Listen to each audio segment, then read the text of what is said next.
Students, आज हम discuss करेंगे न्यूटन्स के सेकंड लॉ ऑफ मोशन के बारे में। सेकंड लॉ में न्यूटन क्या कहता है कि the rate of change of momentum of a body is directly proportional to applied force and takes place in the direction in which the force acts.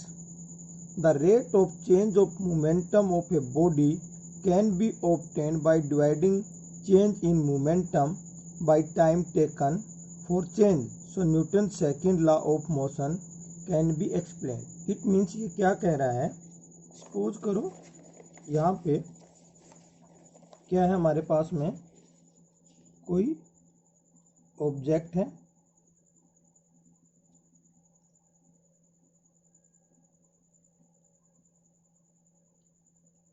इस तरह का, और इसके ऊपर ये इस दिशा में चला जा रहा है और इसी दिशा में हम इसके ऊपर फोर्स अप्लाई करते हैं।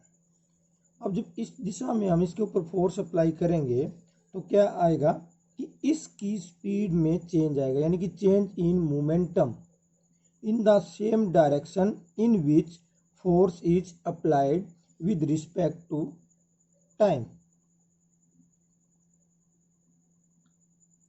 न्यूटन क्या कह रहा है, फिर ध्यान से सुनो, कि यदि कोई ऑब्जेक्ट किसी स्पीड से इस दिशा में जा रहा है और इसी दिशा में हम इसके ऊपर एक फोर्स अप्लाई करते हैं और इस फोर्स से, सपोज करो ये क्या था, हमारे पास में एक ऑब्जेक्ट है जिसका मास m और ये इनिशियल वेलोसिटी u से जा रहा है। अगर हम इसके ऊपर फोर्स अप्लाई करेंगे तो क्या हो जाएगा, चेंज इन मोमेंटम आएगा, यानी कि ये इनिशियल मोमेंटम है m इंटू वी, यानी कि वेलोसिटी। पिछले टॉपिक में हमने पढ़ा था मोमेंटम के बारे में। अब जो फाइनल मोमेंटम बनेगा इसका, वो क्या बनेगा, मास तो सेम रहेगा और ये क्या है, m इंटू वी। तो क्या है, with respect time. It means क्या कह रहे हैं ये कि जो फोर्स है इज डायरेक्टली प्रोपोर्शनल, क्या कह रहे हैं, डायरेक्टली प्रोपोर्शनल किसके हो जाएगी, change in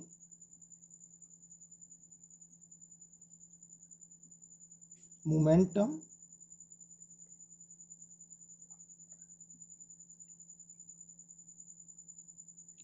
with respect time. क्या है, change in momentum with respect to time.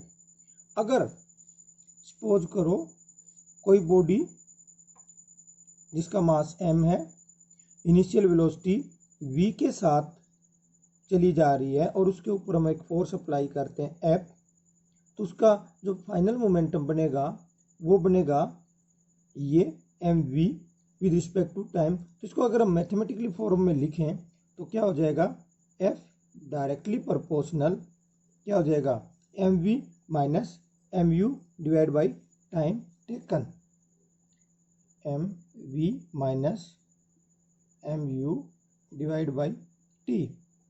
यहाँ पे अगर m कॉमन है, इसको हम कॉमन निकालें तो ये इक्वेशन क्या बन जाएगी, F directly proportional m v minus u by t, और because v minus u by T, तो इसकी जगह पे हम क्या लिख सकते हैं, किसके बराबर होता है, ये a के बराबर।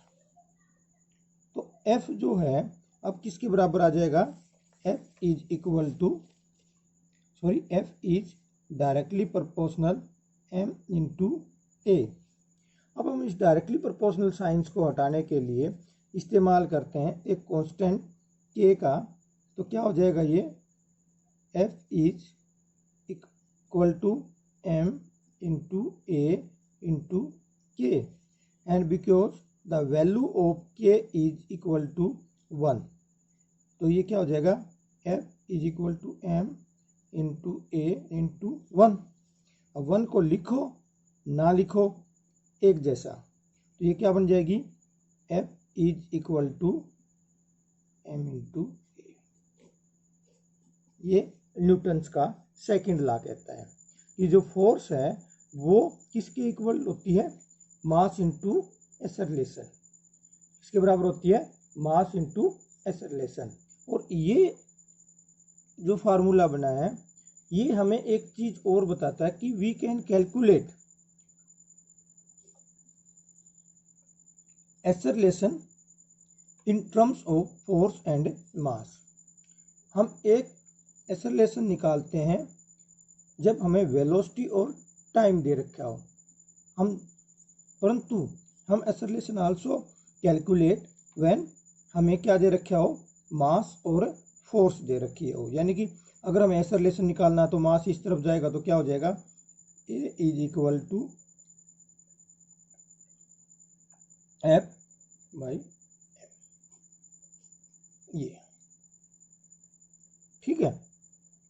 अब हम देखते हैं जो फोर्स है उसकी जो एसआई यूनिट है वो क्या होती है, न्यूटन, जिसको हम एन से डिनोटेड करते हैं। तो एक न्यूटन किसके बराबर होता है, और इस एक न्यूटन की जो वैल्यू है वो कैसे निकालते हैं हम। अब देखो फोर्स किसके बराबर है, m इंटू ए। जो मास है उसकी एसआई यूनिट है किलोग्राम, जो एक्सेलरेशन है उसकी यूनिट है metre per second square. It means क्या हो रहा है, कोई 1 किलोग्राम की चीज के ऊपर हम फोर्स अप्लाई करें और वो 1 मीटर पर सेकेंड स्क्वायर का डिस्टेंस कवर करे तो वो किसके बराबर होगा, 1 न्यूटन के बराबर। यानी कि 1 newton is equal to 1 kilogram 1 metre per second square. किसके बराबर है, 1 किलोग्राम 1 मीटर, यानी कि मल्टीप्लाई, ये इसके बराबर होती है 1 न्यूटन। क्या किया आज हमने न्यूटन्स का सेकंड लॉ किया है, जो क्या कहता है कि according to Newton's second law कि अगर हम किसी ऑब्जेक्ट के ऊपर फोर्स अप्लाई करते हैं उसी डायरेक्शन में उसका जो चेंज इन मोमेंटम है वो किसके बराबर होगा, अप्लाइड फोर्स उसी डायरेक्शन में जाए तो क्या चीज आ रही है, force directly proportional to change in momentum with respect to time. और फिर हमने क्या किया था, अगर हम mass m, initial velocity u और फाइनल वेलोसिटी अगर हम देखेंगे तो क्या बन जाएगा, initial momentum will be change into mu, और वो किस में हो जाएगा, mv में, और mv minus mu divide by t। और उसके बाद में हमने क्या किया था कि इसकी value v minus u by T is a, इसकी जगह हम एक रखेंगे तो क्या बन गया हमारे पास में f directly proportional m into a। और क्योंकि डायरेक्टली प्रोपोर्शनल साइन हमें रिमूव करना है तो हम क्या करते हैं, ये कांस्टेंट का इस्तेमाल करते हैं, प्रोपोर्शनल कांस्टेंट के, जो कि कितनी वैल्यू है 1, और इस प्रकार से 1 रखें तो क्या हो जाएगा हमारे पास ये आ रही है। और इसके हिसाब से ये क्या हमारा सेकंड लॉ ऑफ मोशन। और इसी से हम एक्सेलरेशन भी निकाल सकते हैं यदि हमें एक्सेलरेशन निकालना किसकी टर्म में, मास और फोर्स की टर्म में, ठीक है। फिर आई इसकी SI unit, SI unit of force क्या है, न्यूटन है, और 1 न्यूटन किसके बराबर होता है, 1 kilogram into 1 metre per second square के बराबर होता है। Clear students, okay.